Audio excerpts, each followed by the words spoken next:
Comment montrer que deux vecteurs sont collinaires?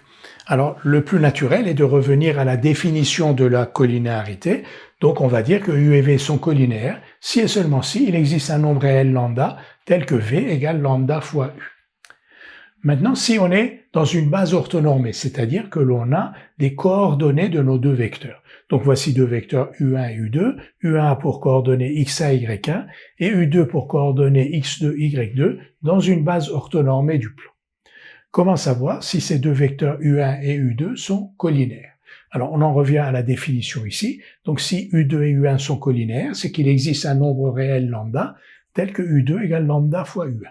Si U2 égale lambda fois U1, c'est que les coordonnées de U2 sont égales à lambda fois les coordonnées de U1, c'est-à-dire que x2 égale lambda fois x1 et y2 égale lambda fois y. Autrement dit, les coordonnées de U1 et U2 sont proportionnelles.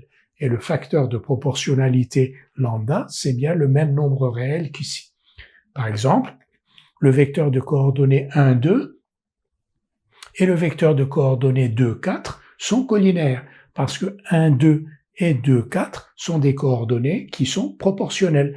1, 2, si on multiplie 1, 2 par 2, on obtient 2, 4. Donc si on aperçoit, si on voit tout de suite qu'il y a une proportionnalité entre les coordonnées de deux vecteurs, on peut tout de suite conclure qu'il s'agit de deux vecteurs collinaires. Il y a une troisième méthode qui permet de voir s'il y a proportionnalité ou pas. Et c'est la méthode du déterminant. Qu'est-ce que c'est que le déterminant de deux vecteurs U1 et U2 qui ont pour coordonnées x1, y1 et x2, y2? Leur déterminant, c'est tout simplement x1, y2 moins x2, y. Donc c'est le nombre réel que l'on calcule de cette manière-ci, x1, y2 moins x2, y.